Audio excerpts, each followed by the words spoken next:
Este é o Sol. Desde o ano 10.000 a.C., a história abunda em pinturas e escritos que refletem o respeito e a adoração dos povos por este astro. E é simples entender o porquê, com seu aparecimento todas as manhãs, trazendo visão, calor e segurança, salvando-os do frio e da escuridão da noite repleta de predadores.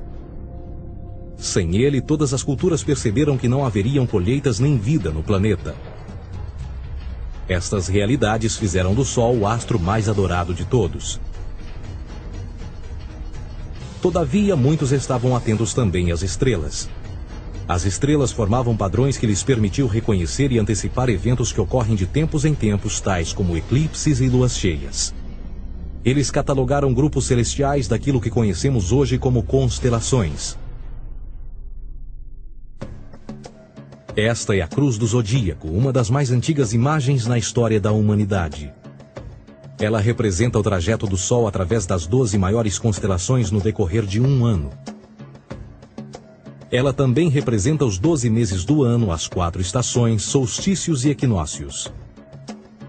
O termo zodíaco está relacionado com o fato das constelações serem antropomorfismos ou personificações, como pessoas ou animais. Por outras palavras, as primeiras civilizações não só seguiam o Sol e as estrelas, como também as personificavam através de mitos que envolviam seus movimentos e relações. O Sol, com o seu poder de dar vida e de salvar, também foram personificados como se representasse um criador ou um deus. Deus Sol, a luz do mundo, o salvador da humanidade. Igualmente, as 12 constelações representaram lugares de viagem para o Deus Sol e foram nomeados por elementos da natureza que aconteciam nesses períodos de tempo. Por exemplo, Aquários, o portador da água que traz as chuvas da primavera. Este é Horus. Ele é o Deus Sol do Egito de 3.000 a.C. Ele é o Sol antropomorfizado e a sua vida é uma série de mitos alegóricos que envolvem o movimento do Sol no céu. Dos antigos hieróglifos egípcios conheceu-se muito sobre esse Messias solar. Por exemplo, Horus, sendo o Sol, tinha como inimigo o Deus Sete, que era a personificação das trevas ou da noite. E metaforicamente falando, todas as manhãs Horus ganhava a batalha contra Sete. E no fim da tarde, Sete conquistava Horus e o enviava para o mundo das trevas. Será importante frisar que trevas versus luz ou bem versus mal tem sido uma dualidade mitológica onipresente que ainda hoje é usada em muitos níveis. No geral, a história de Horus é a seguinte. Horus nasceu em 25 de dezembro da Virgem Isis Mary.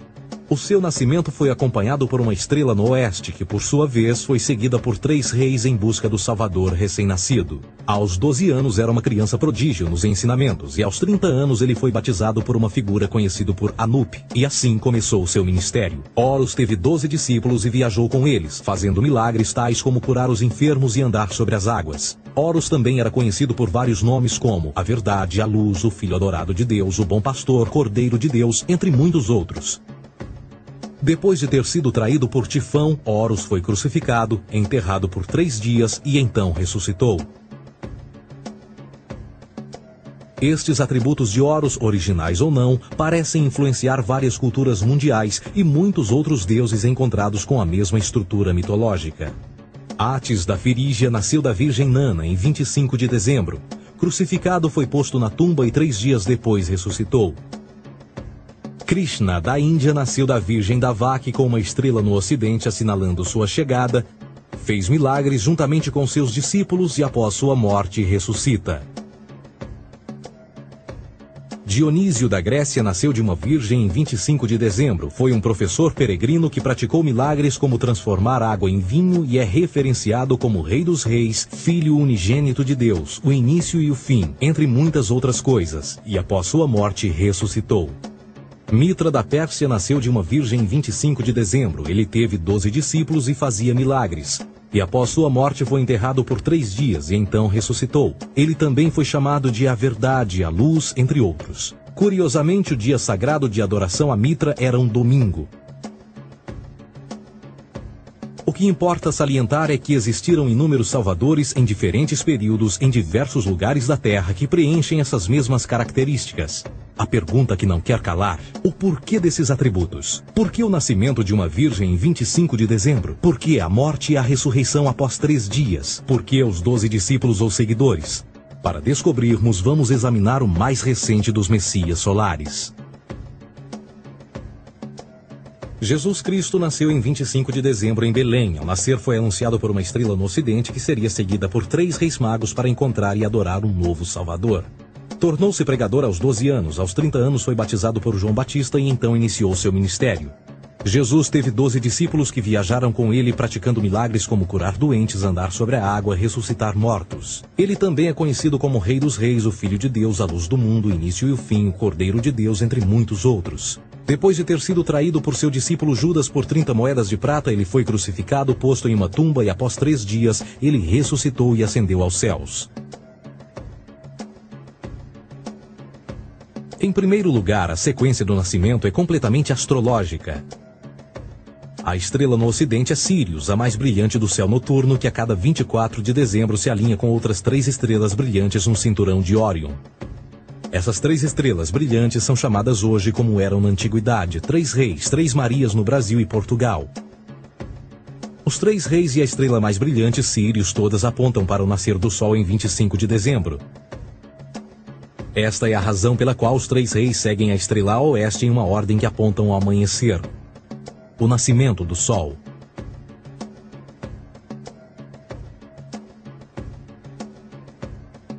A Virgem Maria é a constelação de Virgo, também conhecida como Virgo, a Virgem. Virgo em latim significa virgem.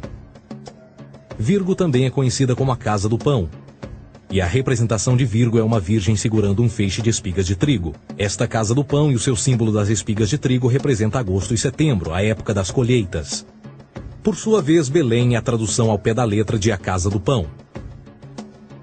Belém também é a referência à constelação de Virgem, um lugar no céu, não na terra.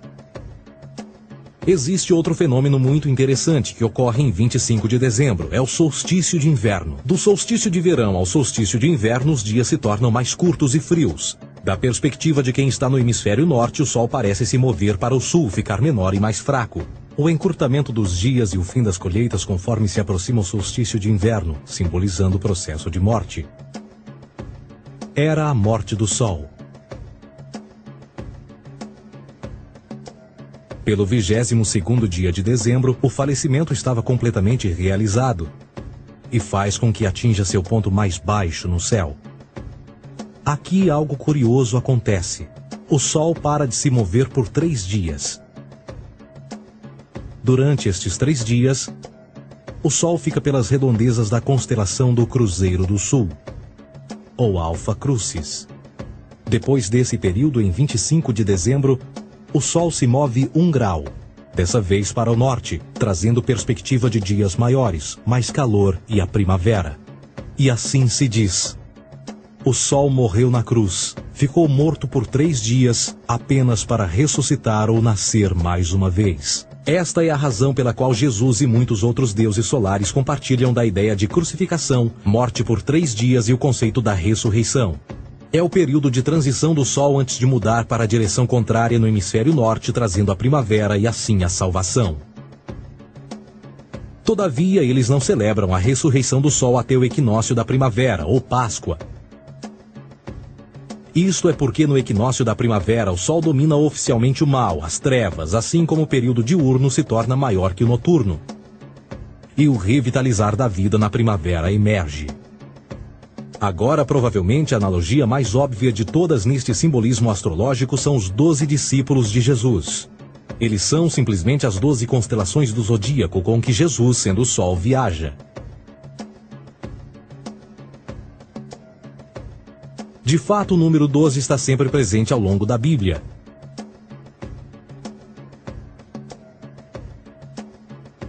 Voltando à cruz do zodíaco, o elemento figurativo da vida é o Sol. Isto não é uma mera representação artística ou ferramenta para seguir os movimentos do Sol. Era também um símbolo espiritual pagão. Uma logografia similar a isto.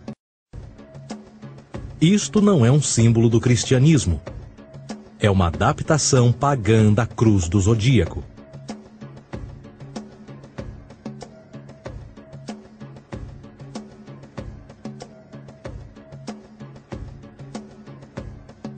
Esta é a razão pela qual Jesus, nas primeiras representações, era sempre mostrado com a sua cabeça na cruz. Jesus é o Sol, Filho de Deus, a luz do mundo. O Salvador a erguer-se, que renascerá, assim como o sol faz todas as manhãs. A glória de Deus que defende contra a força das trevas. Assim como renasce a cada manhã, e que pode ser visto através das nuvens, lá em cima nos céus, com a sua coroa de espinhos ou os raios de sol.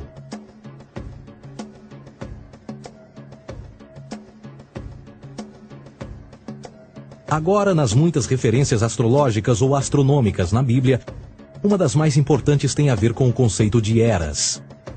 Através das Escrituras há inúmeras referências a essa era. Para compreender isto, precisamos primeiro estar familiarizados com o fenômeno da precessão dos equinócios. Os antigos egípcios, assim como outras culturas antes deles, reconheceram que aproximadamente de 2150 em 2150 anos, o nascer do Sol durante o equinócio de primavera ocorria num diferente signo do zodíaco. Isto tem a ver com a lenta oscilação angular que a Terra tem quando roda sobre o seu eixo. É chamado de precessão porque as constelações vão para trás, em vez de permanecerem no seu ciclo anual normal. O tempo que demora cada precessão através dos 12 signos é de 25.765 anos. Este ciclo completo é chamado também de Grande Ano, e algumas civilizações ancestrais sabiam disso. Referiam-se a cada ciclo 2150 anos como Era. De 4.300 a.C. a 2150 a.C. foi a Era de Touro. De 2150 a.C. a 1 d.C. foi a Era de Áries. E de 1 d.C. a 2150 d.C.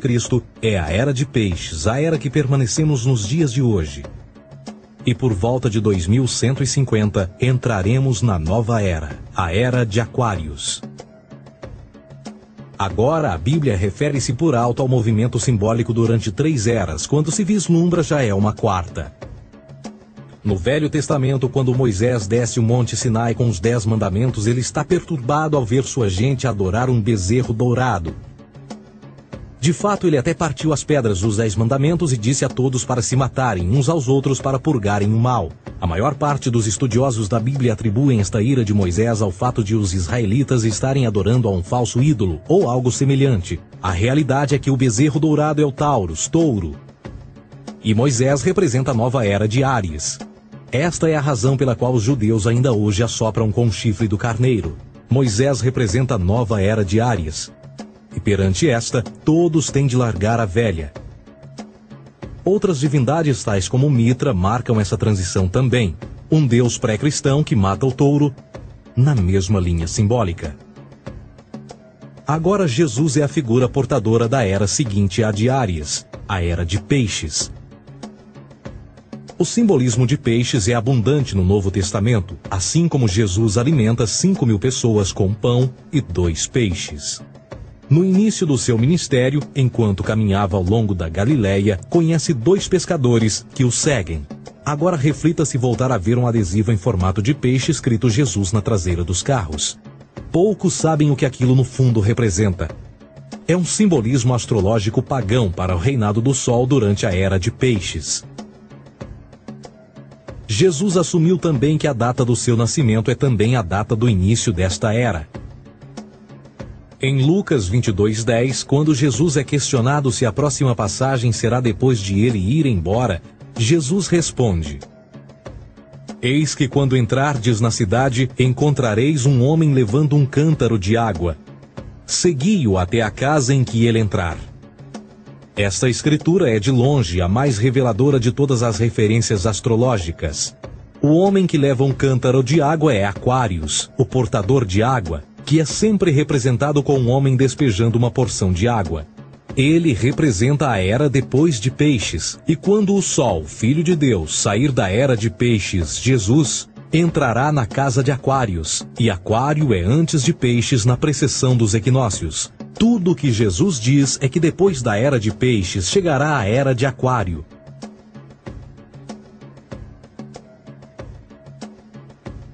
Agora todos já ouvimos falar sobre o fim do mundo.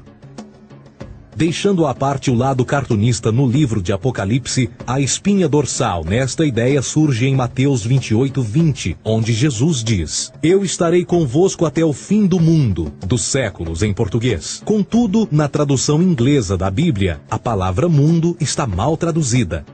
A palavra realmente usada era aion, que significa era. Eu estarei convosco até o fim da era, o que no fundo é verdade. Jesus, como personificação solar de peixes, irá acabar quando o Sol entrar na era de Aquário. Este conceito de fim dos tempos e do fim do mundo é uma má interpretação desta alegoria astrológica. Vamos dizer que aproximadamente 100 milhões de brasileiros acreditam que o fim do mundo está próximo. Além disso, o personagem de Jesus, literalmente e astrologicamente um híbrido, só demonstra o quão plágio do deus Sol Horus do Egito, Jesus é.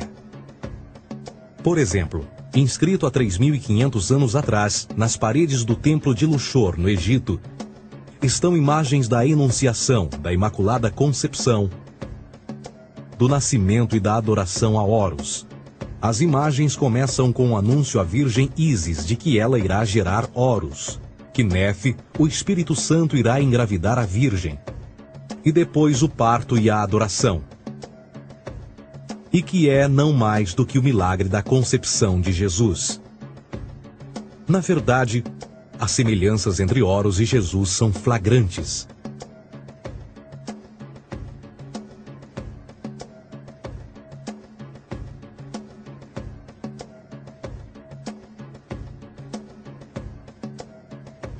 E o plágio continua. A história de Noé e da sua arca é tirada diretamente das tradições. O conceito de dilúvio é presente em todas as antigas civilizações, em mais de 200 diferentes citações em diferentes períodos e tempos. Contudo, não será preciso ir muito além da fonte pré-cristã para encontrar a epopeia de Gilgamesh, escrita em 2600 a.C. Esta história fala sobre grandes inundações ordenadas por Deus, uma arca com animais salvos e até mesmo o libertário retornar da pomba, entram em concordância com a história bíblica, entre muitas outras semelhanças. E depois há a história plagiada de Moisés. Sobre o nascimento de Moisés, disse que ele foi colocado numa cesta de cana e lançado ao rio para evitar um infanticídio. Ele foi mais tarde salvo pela filha de um rei e criado por ela como um príncipe. Esta história do bebê numa cesta foi retirada do mito de Sargão de Acade por volta de 2250 a.C. Depois de nascer, Sargão foi posto numa cesta de rede para evitar um infanticídio e lançado ao rio. Foi depois salvo e criado por Aqui, uma esposa da realeza Acádia. Além disso, Moisés é conhecido como legislador, portador dos 10 mandamentos e da lei mosaica. Contudo, a ideia de a lei ser passada de um deus para um profeta numa montanha é também antiga. Moisés é somente um legislador numa longa linha de legisladores na história mitológica. Na Índia, Manou foi o grande legislador. Na ilha de Creta, Minos ascendeu ao monte Ida, onde Zeus lhe deu as leis sagradas. Enquanto que no Egito, Moisés tinha nas suas pedras tudo o que Deus lhe disse.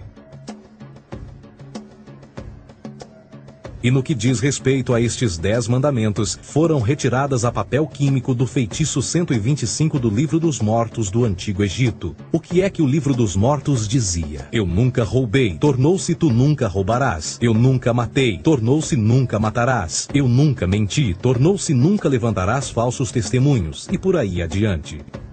A religião egípcia é, no fundo, a base fundamental para a teologia judaico-cristã. Batismo, vida após a morte, julgamento final, imaculada concepção, ressurreição, crucificação, a arca da aliança, circuncisão, salvadores, comunhão sagrada, dilúvio, Páscoa, Natal, a passagem e muitas outras coisas e atributos são ideias egípcias, nascidas muito antes do cristianismo ou judaísmo. Justin Martyr, um dos primeiros historiadores e defensores cristãos, escreveu: quando nós, cristãos, dizemos que Jesus Cristo, nosso Mestre, foi produzido sem união sexual, morreu e ressuscitou e ascendeu aos céus, nós não propomos nada de muito diferente do que aqueles que propõem e acreditam tal como nós, nos filhos de Júpiter. Numa escrita diferente, Justin Martyr diz: Ele nasceu de uma virgem. Aceite isto em comum com o que você acredita dos Perseus. É óbvio que Justin e outros cristãos cedo souberam como o cristianismo era semelhante a outras religiões pagãs. Contudo, Justin tinha uma solução. Para além de tudo o que sabemos, o diabo era em quem mandava. O diabo teve a ambição de chegar primeiro que o Cristo e criou essas características para o mundo pagão. Fundamentalist Christianity, fascinating. These people actually believe the world is 12,000 years old. Swear to God. I actually asked one of these guys, okay, dinosaur fossils. He says, dinosaur fossils? God put those here to test our faith.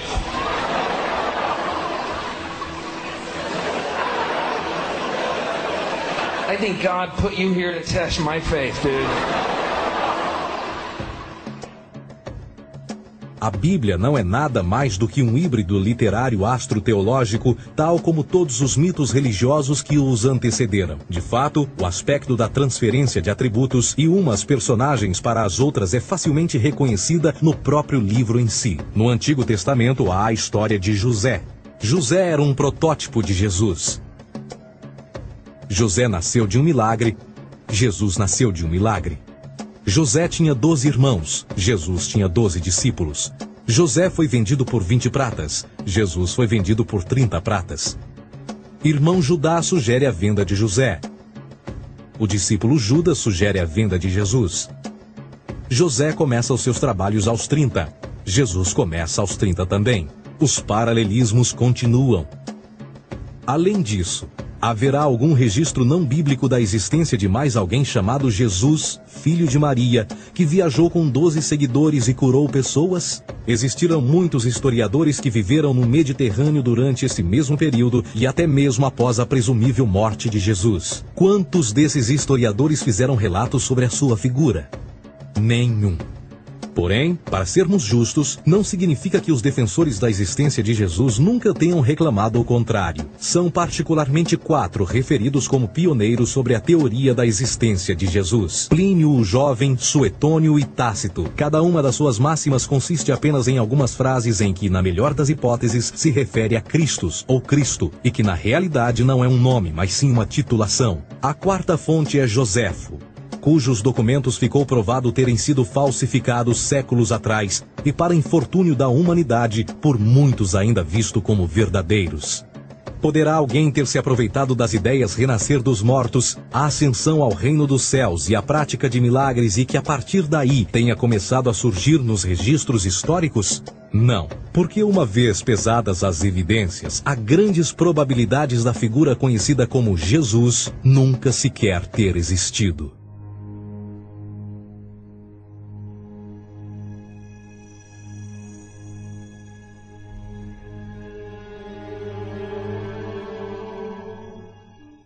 We don't want to be unkind, but we want to be factual. We don't want to cause hurt feelings, but we want to be academically correct in what we understand and know to be true. Christianity just is not based on truth. We find that Christianity was in fact nothing more than a Roman story, developed politically. A realidade consiste em que Jesus foi a divindade solar do setor gnosticista cristão e, tal como outros deuses pagãos, era uma figura mítica. Foi sempre o poder político que procurou monopolizar a figura de Jesus para controle social. Por volta de 325 d.C., em Roma, o imperador Constantino reuniu o Concílio Ecumênico de Nicéia e foi durante esta reunião que as doutrinas políticas com motivação cristã foram estabelecidas e assim começou uma longa história de derramamento de sangue e fraude espiritual. E nos 1600 anos que se seguiram, o Vaticano dominou politicamente e com mão de ferro toda a Europa, conduzindo-a a um período de obscurantismo, onde o conhecimento era apenas um privilégio da Igreja, as Cruzadas e a Santa Inquisição. O cristianismo, bem como todas as crenças teístas, são a fraude desta era. Serviu para afastar os seres humanos do seu meio natural e da mesma maneira uns dos outros. Sustenta a submissão cega do ser humano à autoridade. Reduz a responsabilidade humana sob a premissa de que Deus controla tudo e que, por sua vez, os crimes mais terríveis podem ser justificados em nome da perseguição divina. E o mais importante, dá o poder àqueles que sabem a verdade e usam o mito para manipular e controlar sociedades. O mito religioso é o mais poderoso dispositivo já criado e serve como base psicológica para que outros mitos floresçam ou justifiquem.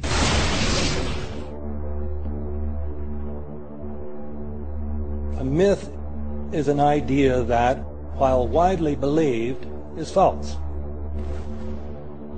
In a deeper sense, in the religious sense, a myth serves as an orienting and mobilizing story for a people. The focus is not on the story's relation to reality, but on its function. A story cannot function unless it is believed to be true in the community or the nation. It is not a matter of debate. If some people have the bad taste to raise the question of the truth of the sacred story, the keepers of the faith do not enter into debate with them. They ignore them or denounce them as blasphemers.